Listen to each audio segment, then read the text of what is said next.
right, so I am waiting on it. Hey, thanks for joining. I don't know who just joined, but thanks for joining. I was looking down at my notes because I am so tired of making all of these periscopes and totally forgetting my points. So, I'm around. Good morning, everybody. This is Kimberly Lachelle of Speed Beautiful. SpeedBeautiful.com is a car buying website that helps moms and families find the cars of their dreams with just a couple clicks. So, anywho, I wanted to share with you a couple of thoughts. First of all, I just kind of want to tell you how I do my periscopes. I am slight ADD, and I hate waiting on everybody to get in a room and people saying hello this person, hello that person, and making me wait to hear the content. So I want to get into the content straight away, if that's okay with you. So give me some hearts if you want me to get into the content, or if you want me to lollygag and say hello and give you warm fuzzy hugs, I'll do that too. Anyway, so what I wanted to talk about, and I'm driving to work right now, driving into the office. I'm going the wrong freaking way, almost. So what I wanted to talk about are the 4 biggest mistakes that people make. Hey! The 4 biggest mistakes that people make when attempting to buy a car. All right, so let me grab my notes. So number 1 is they go to the dealership without getting their credit score. No, good morning. No, you can't do that. That's not good. Going to the dealership without getting your credit score means that you are going to allow them to freely take advantage of you. Unless you like being lied to and taken advantage of. The biggest mistake that everyone makes, and it's not, I think the thought is only people with bad credit scores go to the dealership without getting their credit score. No. We're just lazy. I've done it. I've done it more times than I have not, actually. But it's bad. So the biggest mistake that you could make is going to the dealership without knowing your credit score. You need to know your score before you go to the dealership. If you don't know it any other time in life, you need to know it before you go to the dealership. Thank you, Second Nature Fit. Oh, you're so sweet. I appreciate that. I say the biggest mistake is going to the dealership without the credit score is because when you buy a home, that you are required to get a truth in lending statement, which makes the bank tell you, it ties the bank legally to telling you the truth, telling you what you're dealing with, right? So even with buying a house, if you don't know your credit score, you'll figure the credit score out in that process, because at some point you will be presented with your credit score, and your interest rate will be tied to your credit score, especially if you go with a major lender. No, I'm not talking about houses for people that just joined, but what I was doing was describing the reason why I believe that if you shouldn't have your credit score any other time in life, it should be when you're going to a dealership. And I said it's more important than having your credit score when buying a house, simply because when you buy a house, there is some truth in lending. There is some way to get to your credit score even if you don't have it, because they're going to pull it and they're going to show it to you and they're going to ask so many questions. At the dealership, not so much. They're going to pull your credit score, not necessarily tell you what it is, or not be honest. They might take the lowest of the 3 scores and they'll tell you what it is. And if you have a 700, a 650, and a 520, and your 520 is coming from a jacked up credit report at another provider, they'll go with the 520 and never tell you about the other 2 scores and give you a credit and give you an interest rate based upon that. And some people will just flat out lie. All right, so that's number 1. Know your credit score before you get to the dealership, because that will help you determine what your interest rate. There are a couple sub bullet points underneath. Thank you so much for the hearts. There are a couple sub bullet points underneath knowing your credit score. Like if you know your score, you'll easily be able to go on one of the bank websites and determine what your interest rate will be.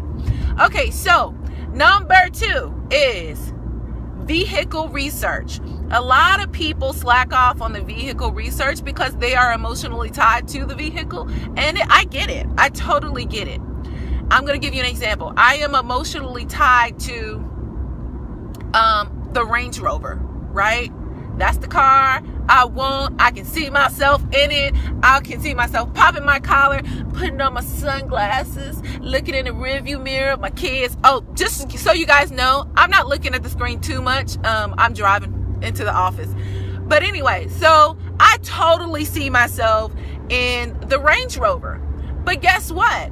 No matter how emotionally tied I am to that vehicle, once I do my research, I understand that the cost of, thank you, Second Nature Fit, the cost of ownership of that vehicle is more than I can afford. Now, while I can afford the purchase of the vehicle, I cannot afford the cost of of ownership of that car, which means the one that I want is like $120,000. Well, based upon my research, it's going to cost me about $15,000 to $30,000 a year to take care of that vehicle if I buy it, not lease, if I buy it. And that's ridiculous. So the smart choice, researching the vehicle, tells me I'm going to pay as much for it. Like if I have a 5-year loan, I'm going to pay half of the cost of that vehicle. I'm going to spend $60,000, which is half of $120,000. I'm going to spend $60,000 on keeping that vehicle up. So the number goes from $120,000 car to $180,000 car. I can't afford a $180,000 car. And we're not going to even talk about if it's finance. Of course, I'm going to pay more than $180,000 for a car.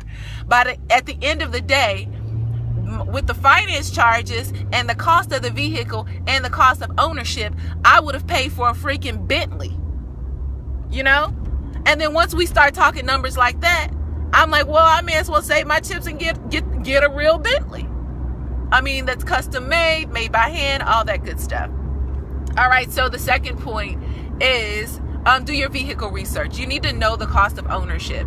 I had a couple calls from some people recently asking me my opinion on their cars, and I appreciate and I enjoy to ask when people ask me about my thoughts on the cars, but I don't take it personally when people don't take my advice, because I think that if you work hard, you should figure out a way to get the vehicle that you really want, you know, as long as you understand the responsibility that goes with that vehicle.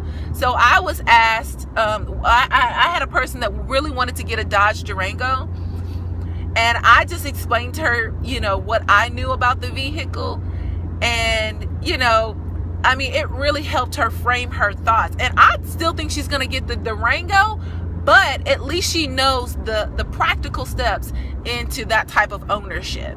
You know, she's not going to, and I told her, look, go ahead on and find you a mechanic. Go, you know, that type of thing. So, yes, vehicle research is super important. Not so much to change your mind on what vehicle you want, just so that you understand.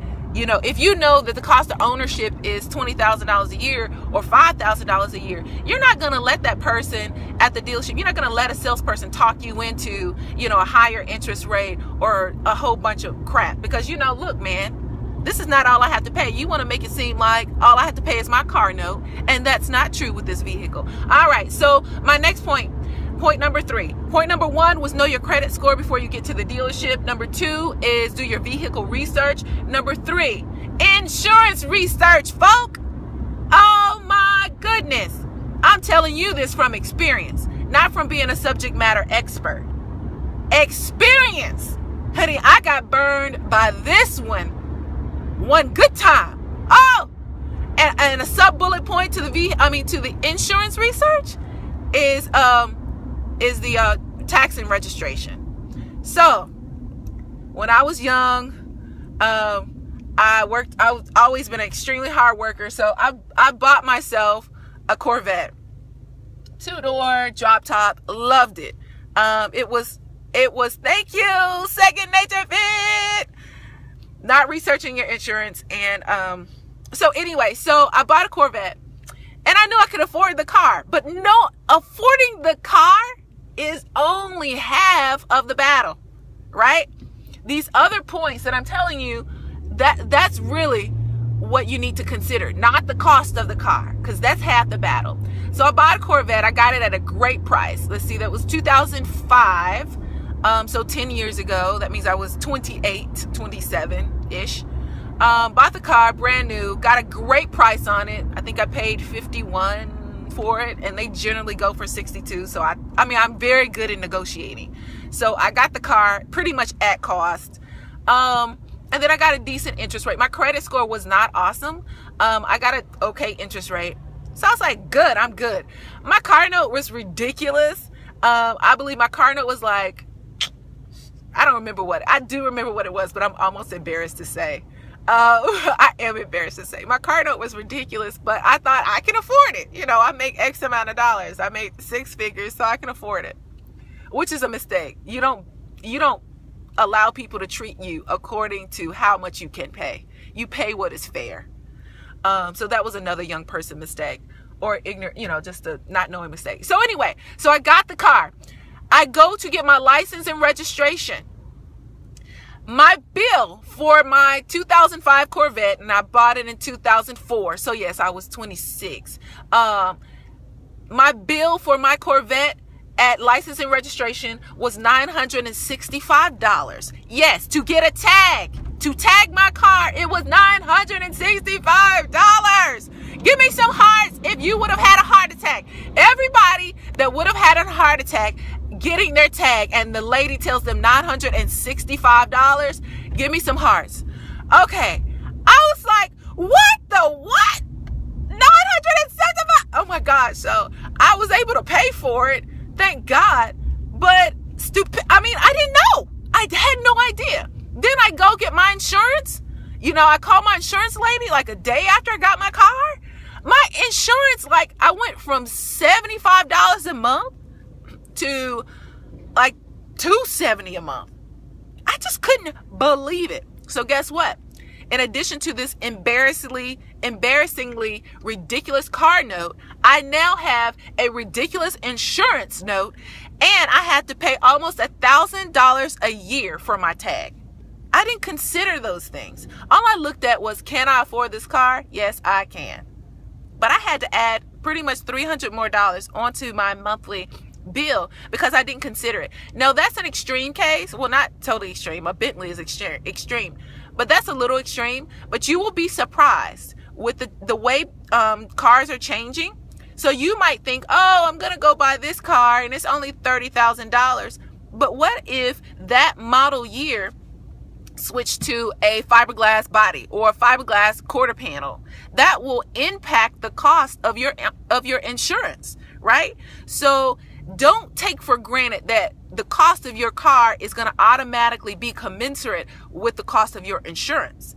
There might be features on that car, or it might have just, you know, surfaced on the top 10 list of cars that are most frequently stolen. You never know. So get a quote on your insurance before you go. That's number 3. So credit score, vehicle research, insurance research. Those are the 3. And can you really afford the car you want? Yes. You got to have a hard look. Okay. And so point number 4, and thanks for sticking with me. Give me some hearts. Give me some hearts. Point number 4 is dealership research. Yes, yes, yes. And what I mean by dealership research is competitor dealership research.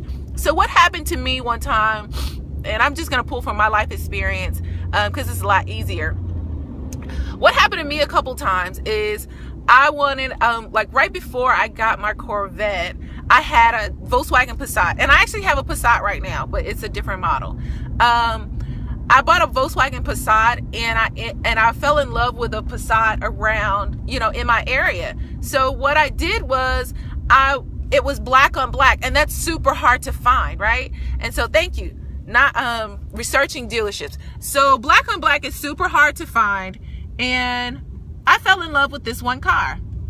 Well, at the time, I had a gig at Auto Trader. So, y'all, I think I've only told like one person this. Okay, give me some hearts if you guys want to know how I hooked myself up. I mean, I didn't really hook myself up. I mean, you know the old adage, work harder, not smarter. So I had this gig. I only had this gig at Auto Trader. I was a contractor for like 4 months, right? Dude, I was working on a system. I'm in IT. My heart is IT, and I'm sorry, my vocation is IT, and my heart is cars and Speed Beautiful. So of course, working at Auto Trader, oh my gosh, it was a dream come true for me. So I was working in this one system at Auto Trader, and we were doing some beta testing for alerting, right? And so in beta testing, the public doesn't have access to this particular feature. So I volunteered to beta test an alert feature that would alert a customer when something would happen. You know, if the car that they want becomes available at a certain price. So in my beta testing for the software application or the software module to alert customers, I created an alert for a Passat because I knew I was looking for a Passat. Oh, y'all, I am no joke when it comes to bargaining, negotiating, and finding a loophole. So I'm testing the software, so I created an alert for what I was looking for at the moment, and something popped up. Oh my gosh, a brand new Passat popped up at below cost.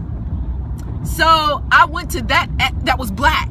I went to that dealership that day, bought the car, but I'm sorry. I went to a dealership that I wanted to buy the car at, the one I'd fallen in love with, and I took them a printout of the other car that came up on the alert. My bad. The car that came up on the alert was not the color that I wanted, but I used that printout at the dealership that I'd fallen in love with the Passat at, and said, look, this dealership has it for $18,000. And so the guy was like, we can't match that. I said, no, I called ahead and you guys said that you match prices.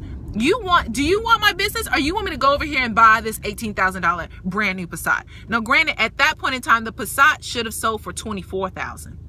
And so I printed it out and I gave it to them. Then they looked it up online, and I took screen prints of it online at the other dealership. And guess what they did? Because of their policy, they met that price. They wouldn't beat it. I tried to get them to beat it, but they wouldn't. Actually, they called the owner of the dealership in to approve it. And he sat me down in his office and he tried to see if he could sell me on anything else. And I instead of selling me on anything else, I started talking to him about my stepbrother, who, well, he's not even my stepbrother. I call him my brother because we used to hang out and people would always hit on him, and then girls would think that I'm his sister, his girlfriend. So we used to call each other brother and sister, but we're not. Anyway, so I have a really close family friend who is in the news, like he's a newscaster. So I started talking about my newscaster friend. You know, I was kind of alluding to the fact of, like, if you screw me over, I'm calling Channel 5 right now, asshole. This is not right. But I did it.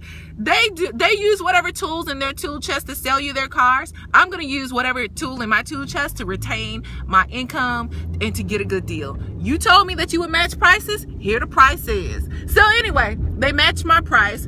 And I was able to compete dealerships against dealerships and really win. It turned out the price that was printed on the internet was a typo, but the other dealership made that mistake, and I used it to my advantage to do a price comparison. That said, that is a slightly extreme situation, but I didn't know that that was a mistake. I just found a good deal. So the thing is, and what I've learned over the years, not just locally, if you want to do a price comparison, I would do it within a 400-mile radius. Because honestly, if the cost of shipping your car is $500, but somewhere in Kentucky or Montana has a car for $3,000 cheaper than your dealership down the street, go with the car that's farther away. Go with it. All right, so you need to compete dealerships against dealerships and be very frank and honest and transparent. Hey, this is a dealership I'm looking at. They have the same car for a cheaper rate. I'd rather go there. Can you beat their price? Not meet it. Can you beat it? All right, well, I'm done. This is Kimberly Lachelle from Speed Beautiful, and I just wanted to go over with you 4 biggest mistakes that people make before they go to the dealership. Not having their credit score, not doing their vehicle research, not knowing what their insurance will be, and not making dealers compete against each other. I love you guys. Thank you so much for joining. I'll talk to you soon. Bye-bye.